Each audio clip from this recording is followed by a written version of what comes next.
I don't know. I'm gonna exit off. I gave up with that. This I do want to save. I do want to save these. Going to make these black and white. I just feel like they should be. Based on the shot, I have a decent amount of higher tones, high key. So we're going to save all those highlights and we're going to crush all the darkness like this. Yes, exactly like this. Okay, so you can see all my detail. See that? I'm changing the shadows, and based on the way it's shot, the algorithm's kind of doing its own thing. I'm not sure if I want to go softer, or I think I'm going to go sharper like that. I'm looking at the top left and the little rectangle up here, because I find that for this type of stuff, that's really what matters with contrast photos and texture photos. Being able to see what it looks like as a whole will help you understand what you're looking at. Again, especially with things like this, like grain, rock, up close, macro, etc., etc., anything like this. So I'm going to keep going here. Just double checking, making sure I'm doing what I want to do. So this, although you can't really see your colors, are going to change the light and darkness of your colors in the photo before you desaturated them. So right now I'm changing the darkness of the oranges. I think I'm going to make it darker under the leaf just to make the shadow more apparent. I do like what it's doing as darker on the yellows too. The greens I'm going to bring down a little bit just to make the stems pop. I might want to add blue and green to this. I'm going to add green to the highlights. I don't want a lot of color though, that's the problem. So I want to choose my colors. I do like the cool right there. Lower the green a little bit. I want a little more blue tone. Blue's a little harder to see, I feel like, in gray tones, so it's kind of more natural to the eye. It's more appealing, so it kind of just gets absorbed in a sense, I feel like. So the blue really doesn't, although I do have a decent amount of blue, I feel like if you look at the preview up here, the navigator, it kind of just looks black and white in a sense, but it's not. And it gives you a feeling that you would not get from this. It's different from this. That is different from this. That's what I'm trying to get at. It's a cooler, more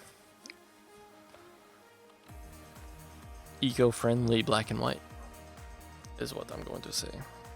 Alright, so I'm just going to keep going. I will go vignette for sure. And then I think we just have, oh, I already dehaze. Alright, bad move on me. I think I'm just going to leave it at that. I think I just like the way it is. I just don't want to mess with it. This, after looking at that composition, I just feel like this is a better composition. Yeah, I'm going to stick to that thought. And I don't even care about these anymore. I'm actually just going to go to the library and hit Control Backspace to delete all the rejected photos from the disk, because I just want to clear up the library again. I'm just going to set this rating to, as well as this one, for whatever reason I set that to 4. I'm going to set these to 5. And then keep going. I do like this photo. I think I might try and find a preset though. I don't know. I'm going to see what this editing gets me. I think this is kind of where I want to be, in a sense of tonality. I do like that actually. I think it's just missing something. Maybe more contrast. More black.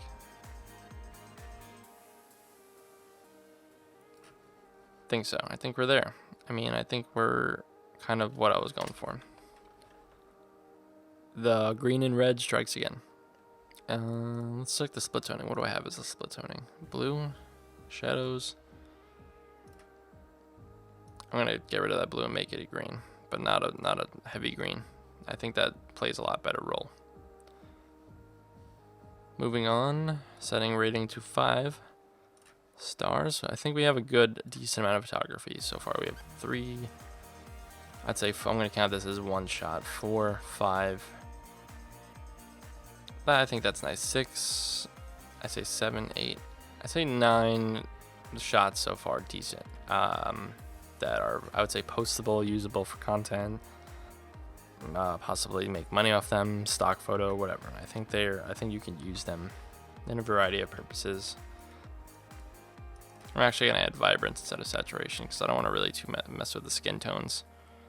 Vibrance is just saturation that doesn't really mess with browns and oranges and all the skin looking colors. So you can happily add other color without making your people look orange. I do think it has a little too much orange. I just feel like this green needs to be less green and more like blue-ish. Maybe. No. I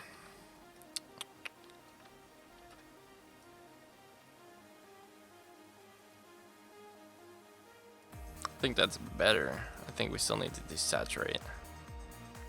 Yeah, I think that's where we need to be.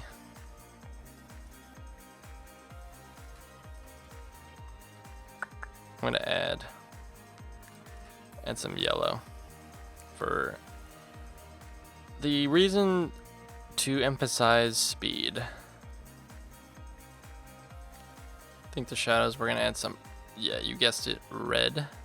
Too much red for sure. We're gonna desaturate the red. I do like that. Red kind of gives you energy. Just don't think this one is good enough. Maybe not. I don't know. Actually, let's try some here. Let's mess with this blur and let's try and confuse. I guess that's pretty cool. I really like Pink Blast. Pink Blast is always doing good things.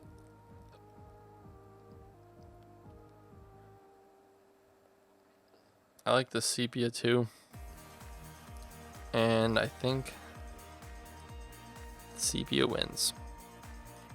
Set these rating to 5 stars so I can go back to them. This one needs color for sure. This one is reliant on color and contrast and really just general editing. But it's about to come alive. You just wait. Oh yeah. I don't want to mess with saturation. I'm going to add a little vibrance and then I'm going to mess manually with the color. Because manual color is best color. Add saturation, drop some oranges. Drop the yellows, raise the greens. Got that nice green. Maybe a little aqua, a little blue in there just to contrast his orange skin. We're going to decrease the purple and magenta. We're going to mess with the luminance here to make the wheels pop a little more into our liking. I'm going to add some light. I'm going to give a little brightness to his legs too. I'm going to drop some yellow. And then I will add some green. The blue is definitely important too. I'm going to drop the blue a little bit just to add some darkness to my photo. I think we're going to add just a less yellow this time. A lot less. And a very, very small touch of red again. Do want it to be big enough. We're going to invert it so we can mess inside the circle. Add light. I think I'm going to add a little color right now too. I'm going to add some red. Add some contrast. Highlights, shadows, whites, and then drop blacks. Clarity goes up, dehaze up, saturation up, noise and sharpness up to conflict with this edited area. A little bit more feather. And then that's pretty much it. I think that adds a pop. You can see without it if I delete it, if I click it and delete it. You can see it. That's it. Undo. I think it adds. I think it gives us more of a focal point in a directional fashion. Keep going on. I love this little guy. I saw this piece of street art out in, I guess, some sort of sidewalk on the city, and then there's like a little stoop that has 3 steps down, and then the front doors for these houses are, you know, below the sidewalk. You see that a lot. But someone had this little guy chilling here, and I was in love with him, especially where his environment was. You know, he's in this little rustic environment. He's next to this AC that's kind of ugly, all these bars, all these bricks, and all this grit.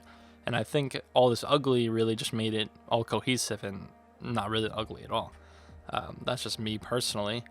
I think there's beauty to be found in all this rustic and old, beat up kind of metallic look.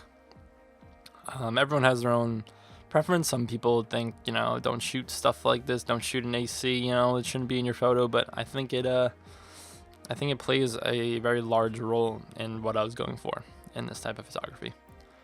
So moving on, I took this little guy, this little character here, just brought this pretty simple edit. I don't know why it's not loading. There we go. Pretty simple edit, kind of just straightforward. I just wanted to pop out this little guy, make him a little cute. Got his little eyeball right here. Not entirely in focus. I have more focus on his center body. But for the most part, based on my aperture that I was at, I was capturing most of him in focus. So 6.3, I was at f6.3. So we're going to keep going. I think this was a nice, clean, simple photo. Very elaborate, pretty, bright colors. Kind of exactly what I was going for. I think it, again, plays a nice role for general use. Keep going. I have another vertical portrait. I did use to start off a shady blue U preset, which is what I named basically this. And then I think I brightened it up. Yeah, I pretty much just brightened it up with exposure. I think I did a few other tweaks, but for the most part, it's just exposure. This would be what I'm about to show you. This is what the general preset would look like. I'm hovering over it right now. If you hover over your preset, it'll actually give you a preview. And then this is what I had on my preset, and then this is what I changed it to. Preset, what I changed it to. All right. So that's pretty much my workflow with presets. I do have them, but it's always nice to tweak based on the actual exposure of the image you're working with. When you're out shooting, you always got to take one of these. I actually really like just the general look and the framing and the composition and what it stands for. I think me run and gun in the environment. Moving on. This one I actually took and made it a black and white. I shot this for black and white specifically. I really wanted to give it like a creepy kind of almost murder, like horror vibe. And I think I strongly get that with the fact that there's so much emphasis in this dark corner with this light on this one woman where you can't really see what she's doing or how she's acting, which is helping my cause, I would say, based on all the inconspicuous thoughts and lack of vision and all these questions that aren't really answered. We have this line here, obviously a mirror, but at first glance you might not realize it's a mirror. It kind of just looks distorted and kind of one big piece. Obviously, again, you look at it for 2 minutes, you might see what it is, but on first glance I think it has a strong mood, and I think it was a successful picture. This one was a texture that I cropped in severely. Actually, I'll show you the full picture. I was just shooting randomly at the subway for fun, but this is actually the whole entire image is right. It's like that. Not really a good picture, but I wanted to utilize this cool but dragged out texture I got down here. I'm gonna undo that, Control Z. And I pretty much just wanted, texture photo, simple use, commercial use, whatever you need for. There is a lot of application for photography like this. I particularly am not necessarily the most, in love with this per se, based on what else I like to shoot. But I do like the aesthetic, and I also like the application of it commercially. So I continue to shoot stuff like this. I do like looking at it. I think it's cool for backgrounds, etc. This one I was kind of going for a simplistic look. I'm really into visual weight, and when you look at these type of things, I just think visual weight, golden ratio. You could see that the eye drags here. This is the first place you look at, and you kind of keep getting back stuck into this almost rotational. You get stuck right here. Your eye can't really leave this spot right here. It's kind of hard.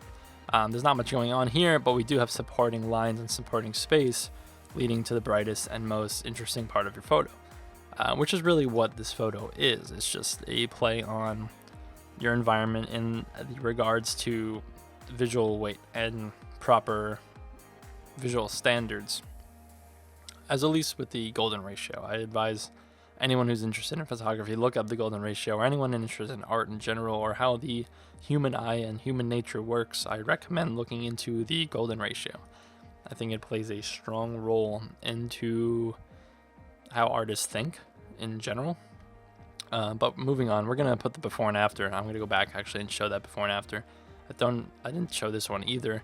I did apply different editing, obviously. I had black, white, and blue editing, my BWB, and then I played with it a little bit, and then we are at here.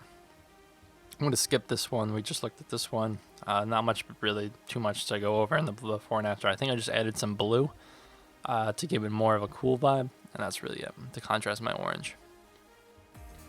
I love photography like this, that modern kind of neo cropped in on the building. You don't really, I mean, obviously it's a building. I think it's obvious it's a building, but it also kind of doesn't look like a building, which is kind of cool. It's almost like a texture photo, but I utilize such grand scale into such a smaller means and cropped means. Brought out the blue and the aqua a little bit, and I feel like I have this really electric feeling photo. These two photos right here were actually mirrors and reflections on through a tunnel in New York City. There was kind of like a passenger pathway between two buildings, and you had the option to walk through this tunnel, and in the ceiling they had all this glass and all these things, you know, reflecting light and reflecting color. So I thought it'd be awesome to portray it in an abstract visual weight and matter, in an abstract texture way, to really kind of utilize what you're looking at. It's so interesting, but then if you think about it, it's just a bunch of mirrors. But if you shoot it a certain way, if you zoom in with a telephoto a certain way, if you compress, if you crop a certain way, it brings it out. It brings it out in a whole nother nature. I brought out these colors.